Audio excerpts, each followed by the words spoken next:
لیکن بھاگ رہا ہے۔ ہمارے تو ماشاءاللہ جناب بڑے بڑے بزرگ پی کے بیٹھے ہوئے ہیں، مجال ہے کسی کو بتائیں، اس کو چین ہی نہیں آتا، ویسے غلطی ہو گئی، حضرت ابوبکر کے پاس ہے، حضرت عمر کے پاس ہے، حضور کے پاس بھی کیا ہے کہ ایمان اس کو بیٹھنے نہیں دیتا۔ ہم لاکھ گناہ کر لیں کبھی مکھی بھی ناک پہ نہیں معلوم ہوتا ہے، بیٹھی تھی بھی یوں کر کے اڑا دیا بس۔ بھائی اتنی لمبی چوڑا میں کیا کروں آخر؟ اس سوال کا کیا ہے سوال؟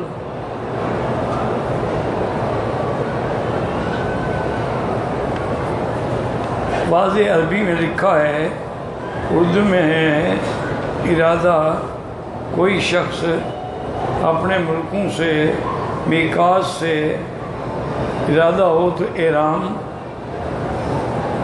باندھے، نہیں تو بغیر احرام کے میقات کراس کر کے حرم مکہ آ سکتا ہے، اس کا کوئی دم نہیں ہے۔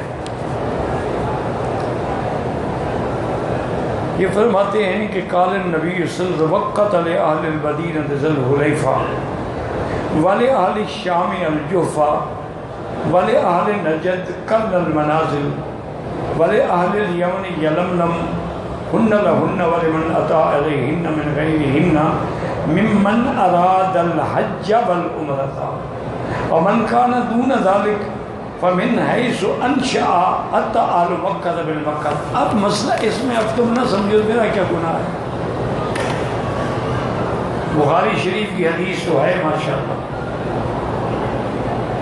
ارادہ بھی تم نے پڑھ لیا، لیکن یہ حدیث فرمان رسول ہے کہ نہیں؟ حضور پاک نے کبھی میقات سے بغیر احرام کے گزرے ہیں؟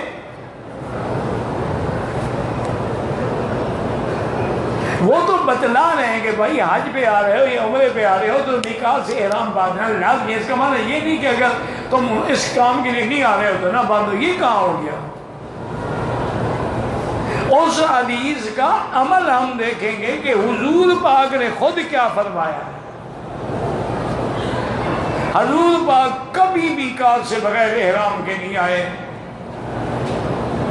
ایک دفعہ جب فتح مکہ ہوا ہے تو حضور بغیر احرام کے آئے ہیں، لیکن ساتھ یہ بھی فرما دے کہ ان اللہ رخص لی، اللہ نے مجھے اجازت دی ہے کہ میں احرام نہ باندھوں، اور یہ اجازت پھر قیامت تک کسی کو نہیں ملے گی۔ لیکن پھر بھی حضور نے جیرانہ سے عمرہ کر دیا، تو حضور کے 4 عمرے ہیں اور آپ کا حج جو ہے فرضی وہ ایک ہے۔ اس کا معنی یہ نہیں ہوتا کہ تمہارا ارادہ نہ ہو تو پھر میقات بنانے کی کیا ضرورت ہے؟ میرا ارادہ نہیں تھا نا، صحیح بات ٹھیک ہے، پھر چوکی لگانے کی ضرورت کیا ہے؟ ارادہ ہو تو مجھے پکڑ لیں گے، نہیں ہوگا تو نہیں پکڑیں گے۔ یہ کیا معنی ہوا؟ اہل مکہ تو میں نے مکہ زمانہ کیا، چونکہ وہ میقات کے اندر رہتے ہیں، میقات تو دور رہ گیا نا، وہ رہتے ہیں حرم میں۔ اب انہوں نے حج کرنا ہے تو کیا کریں؟ وہ اپنے گھر سے احرام باندھیں۔ ہاں اگر عمرہ کرنا ہے تو ہل میں جائیں گے، کیونکہ بی بی عائشہ مکے میں موجود تھی لیکن حضور نے ان کو تنعیم بھیجا۔ اس لیے مہربانی کرو، حدیث ہمارے آنکھوں پر، ہم تو منکر حدیث کو کافر سمجھتے ہیں، لیکن حدیث کسی استاد سے جا کے پڑھی کرو۔ ارادہ کا لفظ تمہیں آ گیا لیکن تمہیں یہ بھی پتہ نہیں ہوگا کہ حدثنا اخبرنا انبانا میں کیا فرق ہے۔ بخاری شریف میں ہے جی ماشاءاللہ، بخاری شریف کا نام تو لکھ دو، ابھی لکھ کے بھیج دو کہ بخاری شریف کتاب کا نام کیا ہے۔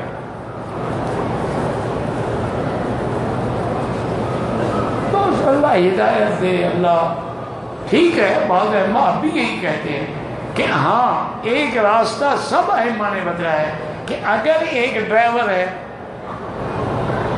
وہ روزانہ طائف سواریاں لے جاتا ہے یا مدینہ منورہ سواریاں لے، اس کے لیے اجازت ہے کہ حرام میں، کیونکہ تکلیف مالا یا طاق ہے، اس کی طاقت سے باہر۔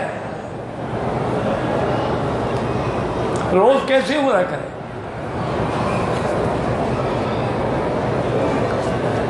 میں بخار میں ہوں، میرے بیوی اور میری موٹر سائیکل چوری ہو رہی ہے، میں نماز توڑ سکتا ہوں؟ ہاں جی توڑ سکتے ہو، موٹر سائیکل نہ جانے دو، نماز موٹر سائیکل بن جائے گی۔ اسی لیے امام صاحب فرماتے ہیں نا کہ اگر کھانا آ جائے اور نماز کا وقت بھی ہو جائے تو پہلے کھانا کھا لو، نماز بعد میں پڑھنا۔ انہوں نے کہا جی کیوں؟ نے کہا نماز میں اگر ہم نے کھانا نہ کھایا تو خیال تمہارا کھانے میں کھڑا رہے گا، ساری نماز کھانا ہی بن جائے گی، اور اگر تم کھانا کھا رہے ہو خیال نماز میں کھڑا ہوا ہے تو یہ بھی تمہاری عبادت بن جائے گی۔ بالکل جی نقصان ہو رہا ہے، پکڑنا چاہیے، ایسی بات ہے۔ نماز تو پھر نیت کر کے پڑھ سکتے ہو، قضا بھی کر سکتے ہو، ایسی موٹر سائیکل لے کو چلا جائے۔ گاڑی کے حادثے میں ایک شہید ہو گیا، والدین کے معافی کے بعد گاڑی والے پر روزہ، والدین نے معاف کر دیا، اللہ کا حق تو معاف نہیں ہوا نا، 2 مہینے کے روزے رکھو، وہ تو والدین دیت لے لیں یا معاف کر دیں، ٹھیک ہے تمہیں سزا نہیں ہوگی، لیکن جو اللہ کا حق ہے وہ تو باقی ہے کہ 2 مہینے کے روزے رکھو۔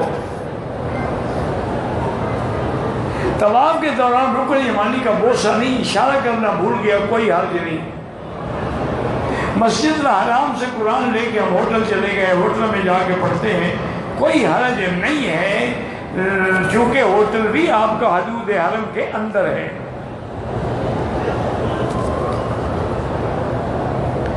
طواف کے دوران اگر غیر اختیاری طور پر رکن یمانی حجر اسود کے اشارے کے علاوہ پڑ جائے کچھ نہیں ہوتا۔ اگر شروع میں کندھا نکالنا یاد نہیں رہا تو جب یاد آئے نکال لو۔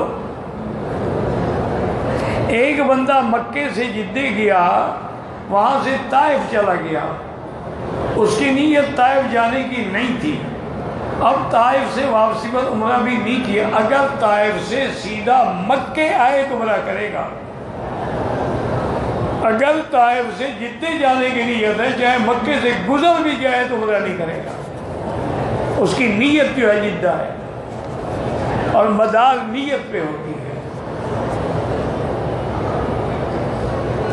اگر نفلی طواف یا نفلی عبادات کا ثواب کسی زندہ کے لیے نہیں ہوتا، دعا کیا کریں یا اللہ اگر آپ چاہیں تو میرا ثواب قبول ہو تو دے دے، کیوں ہمیں تو پتہ ہی نہیں کہ پہلے ثواب ہمیں ملا بھی ہے کہ نہیں، یہ تو تمہارے مولویوں کو پتہ ہوتا ہے ماشاءاللہ، جب ختم شریف ہوتا ہے نا جی، یا قرآن خوانی کرواتے ہیں، انہوں نے کہا جی میں نے ثواب آپ کو دیا، انہوں نے کہا جی میں نے بھی ثواب آپ کو دیا، انہوں نے کہا جی میں نے بھی ثواب آپ کو دیا۔ اب مولوی کو الو کا پٹھا ہے کہ سارا ثواب لے کے تمہارے باپ کو دے گا، اپنے ماں باپ کو کیوں نہ دے؟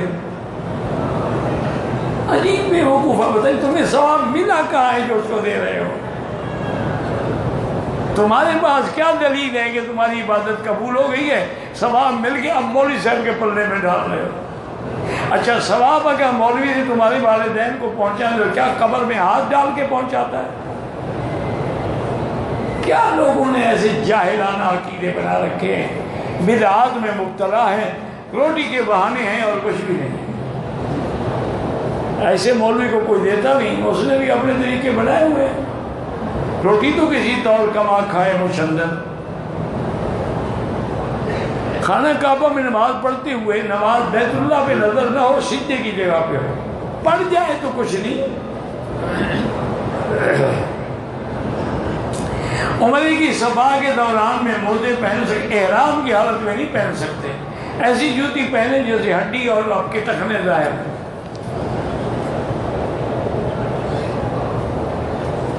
اگر آپ نے موزے سے مراد، مجھے کیا پتا موزے کون سے، اگر تمہارا پورا پاؤں چھپ گیا تھا، دم پڑ گئی،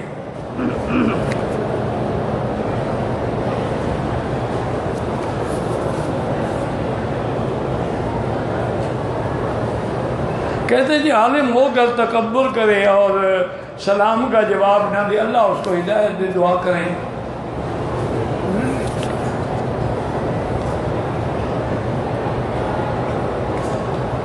کہتے ہیں کہ حضرت احمد رضا خان کے بارے میں کیا خیال ہے؟ جو لوگ فوت ہو گئے ان کے نام چھیڑ کے کیوں بحث کرتے؟ بہرحال وہ ایک عالم آدمی بھی تھے، عاشق رسول بھی تھے، لیکن پٹڑی سے اترے ہوئے تھے۔ اب اللہ ان کی غلطیاں معاف کر۔ انہوں نے اپنی کتابوں میں اشعار میں ملفوظات میں لکھا ہے جو مستوی تھا عرش پہ خدا ہو کر اتر پڑا ہے مدینے میں مصطفیٰ ہو کر۔ تو ان کے نزدیک جب نبی اور خدا میں فرق ہی نہ ہو۔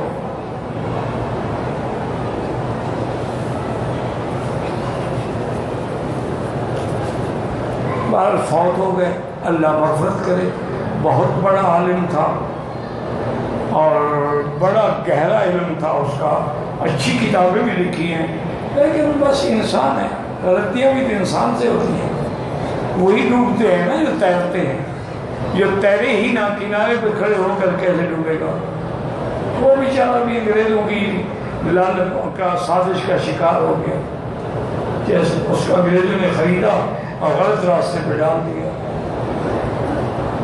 وہ اس طرح نہیں خریدتے، یاد رکھو، کہ وہ آ کے ہمیں پیسے دے دیں۔ ایسا کون پاگل کا بچہ ہے کہ کافر سے پیسے دے دے گا؟ وہ یہ کرتے ہیں کہ اچھا حضرت میرے پاس کسی میرے مرید کو بھیجیں گے، حضرت آپ کی جو تفسیر قرآن چھپی ہے تفسیر مکی، سبحان اللہ، کیا کہیں۔ اب ہمارا دل کرتا ہے کہ ہم پوری دنیا میں آپ کی تفسیر پہنچائیں۔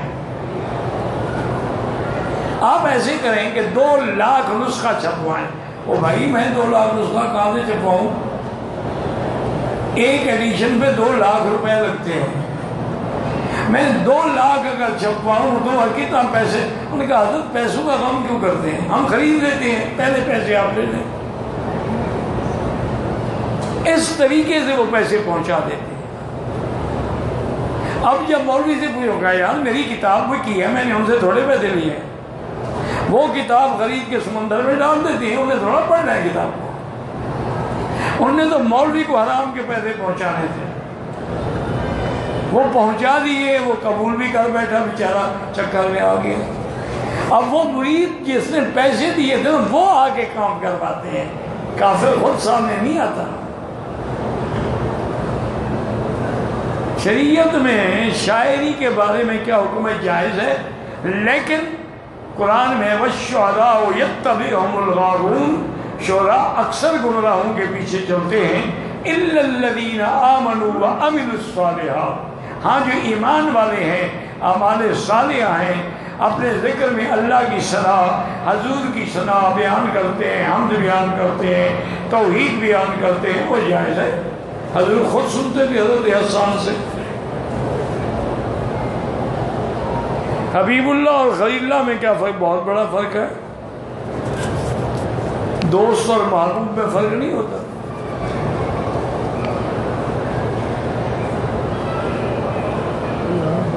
مصافحہ کر کے دل کو ہاتھ لگاتے، یہ تو کوئی سنت نہیں، یہ رواج ہے البتہ۔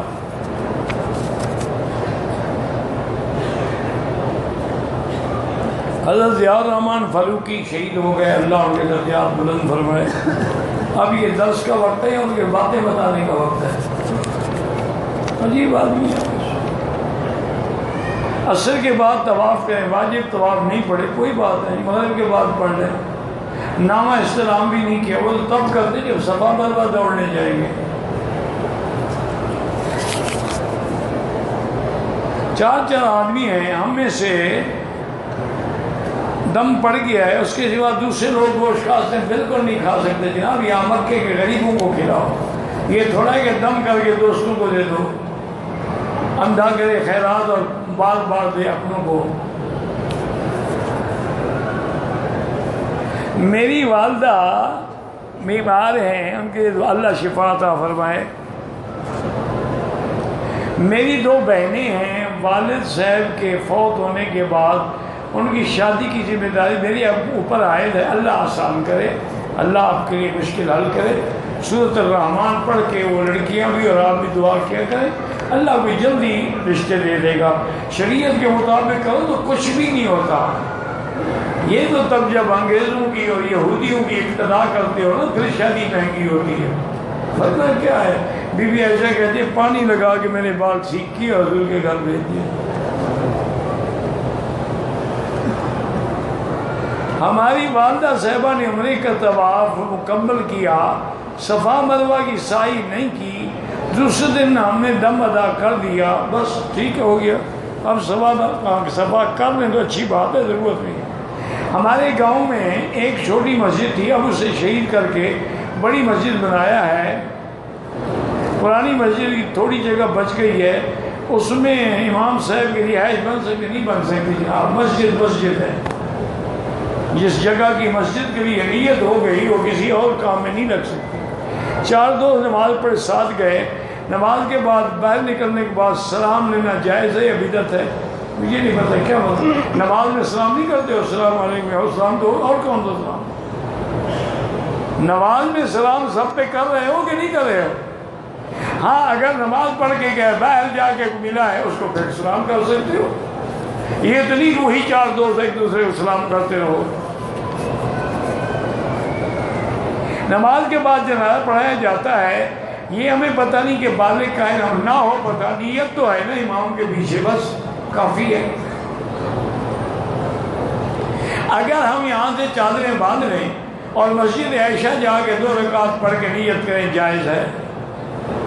ہر عمرے کے بعد احرام دھونا چاہیے، کیوں پلید ہو جاتا ہے؟ میرے خیال میں عقل میں بھوسا بھرا ہوا ہے، کوئی کپڑا پلید ہو دھویا جاتا ہے نا، ورنہ کیوں دھویا جائے؟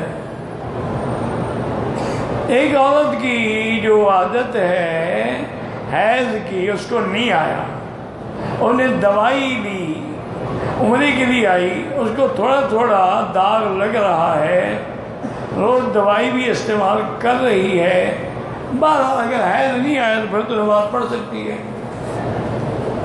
یہ تو دوائی کی مہربانی ہے نا۔ ہمارے ایک ساتھی نے صفا مروہ کے بعد خود ہی سر پہ اپنی پھیر لی، آدھے سر سے کم بال اتارے، باقی نہیں اترے، کوئی بات نہیں، ٹھیک ہو گیا، آدھا سر تو اس نے مونڈ لیا نا۔ یہاں آج کل امام نماز جنازے میں پیچھے کھڑا ہوتا ہے تو آپ آگے نہ کھڑے ہو، دوسری جانب چلے جائیں۔ میرے خاندان کے غریب یتیم لڑکی کی شادی ہے، سود کے پیسے سے جہیز خرید کر کے دے سکتا ہوں، سبحان اللہ، حرام کے پیسے سے، اور اس کی شادی میں برکت کے بجائے عذاب کیوں ڈالنا چاہتے ہو؟ ایسی مدد نہ کرو کہ حرام کھا کے کسی غریب کو دے دو۔ احرام کی حالت میں غلاف کعبہ سے نہ لپٹیں، عمرہ ادا کرنے کے بعد پھر ہم احرام باندھ کے صرف طواف کے لیے آئیں، جائز نہیں ہے۔ فوت ہو جانے کے بعد دوسرے یا تیسرے دن جو کل شریف کرتے ہیں وہ مولوی صاحب کے پیٹ کا مسئلہ تو ہے، شریعت کا مسئلہ نہیں ہے، وہ بالکل کرنے بھی ناجائز ہے، کھانا بھی ناجائز ہے۔ میرے گھر کے ساتھ 2 مسجدیں ہیں، ایک حیات کے قائل ہے، ایک قائل ہے، سب کے پیچھے نماز ہوتی ہے، کیوں خام کا چکر میں پڑھتے ہیں؟ جہاں تمہارا دل مطمئن ہو وہاں جا کے پڑھو۔ صفا مروہ کے بعد 2 نفل نہیں ہوتے، بعض علماء نے اس کو مستحب لکھا ہے۔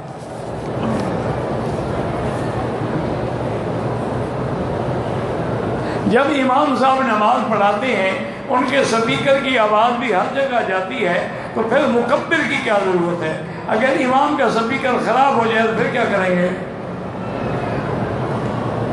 یہ مکے میں عمرہ کرنے آئے ہو یا اعتراض کرنے آئے ہو؟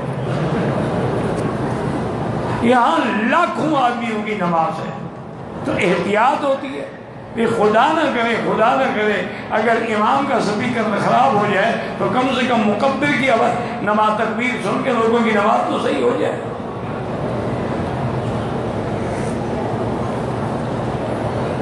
ہمارے ایک بھائی جس کے دونوں گردے خراب ہیں، اللہ شفا عطا فرمائے، اللہ ہر بیمار کو شفا عطا فرمائے۔